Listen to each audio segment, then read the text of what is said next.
Assalamu alaikum wa rahmatullahi masu kallon mu. Kamar yadda kuka sani sunana Sunusi Suleiman Gama kuma ina wato ainihin wannan faɗakarwa ne daga nan Jamilu Chiroma College of Science and Technology.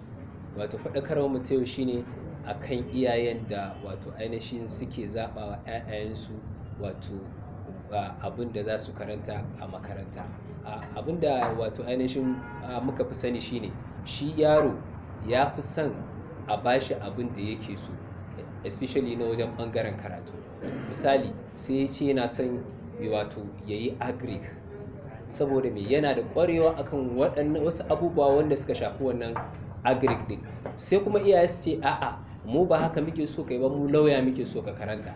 To in dai har aka tafi a gwada ban haka, za ku ga yaron na ɗaya saboda ba abin ne a cikin zuciyarsa ba, na farko dai ba zai tsaya yayi abin ba yanda ya kamata, ko ma da ya tsaya yayi zai yi ne saboda dai ya ci ya wuce,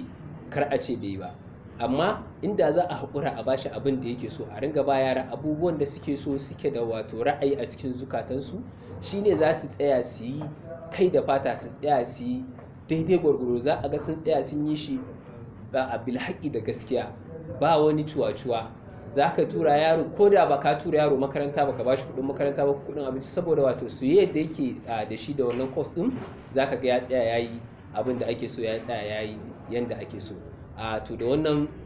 ɗan takaitacciyar wato ainihin jan hankali da sanarwa nake wato ainihin bawa iyaye wato ainihin shawara da a haƙura, a yi haƙuri abin da yaro ya ce yake so ya karanta wato a jami'a, don Allah a yi haƙuri, a rabu da shi, a ƙara a bashi goyon baya, a ƙarfafa mai gwiwa ta yadda za a ga cewa ya karanci wannan abin. Saboda ba dole ne sai ya zama likita ko sai ya zama injiniya ko kuma sai ya zama lauya ko ya zama banka ko wani abu makamancin haka zai samu wato ainihin alfanu a rayuwa ba. Wato a koda yaushe ana so a ringa addu'a ubangiji Allah ya sa abin da yaro yake so wato ainihin Allah ya sa albarka a ciki. Addu'ar da ake so duka albarka a cikin